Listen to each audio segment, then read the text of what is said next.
Some top tips for making your fish shop more profitable. If you aren't already, get your waste oil collected. Lots of people do this. You get about £30 for a wheelie bin or a waste oil barrel. You also get a waste oil transfer certificate, which you may well need. Second thing, constantly ring around your suppliers and have a database with each supplier and all the stock that you do. We don't stock that much stuff, and highlight in green the ones that are the cheapest, and do this regularly. I know fish can be an absolute nightmare because there's different sizes and different size boxes, but work out your price per kilogram and work out who's the cheapest, and keep going back to suppliers that you haven't used in a while, because you might be surprised that they're a bit cheaper than somebody that you've been kind of relying on. You cannot rely on suppliers to have your best interests at heart.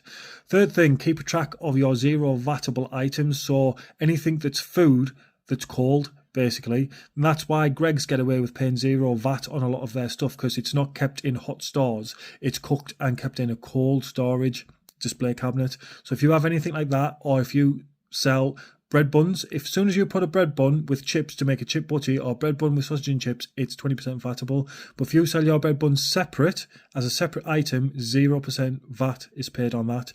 But also your sauces, your garlic, your mayonnaise, your Heinz ketchups, your barbecue, but not your hot stuff. Keep a track of that. It can be 10, 15, 20% of your sales and turnover that you've been paying VAT on. And you know what? Your accountant might resist this, and that's another hint. Work with your accountant and suggest things and ask them questions, and if they're not really readily coming to discuss things and help improve your business, you probably need a new accountant. A lot of accountants just want to file returns and do paperwork, and they don't really want your business to grow or you to prosper. You need somebody who's going to kind of have a little bit of a discussion with you and help you out a little bit. And you'll find out when you start coming with the 0% vatable stuff that you might hit a bit of resistance, and they're like, you might have to create the database. You might have to present the numbers to them and do the work for them. They're not going to try and save you money. That's down to you.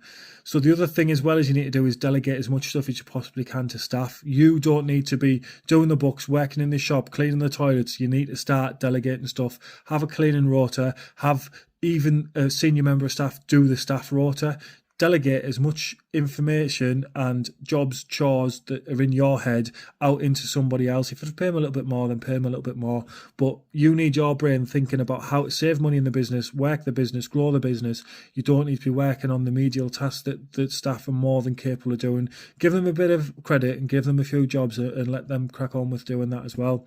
The other thing as well is, if you've got an accountancy software, have a good deep dive into it, because what I found with mine is you can make a thing with connections in Dex, which is what my accountant uses. And this means that Dex will auto basically go out to and log into everything it can possibly log into it once I've created the connections, and download all the invoices once a week.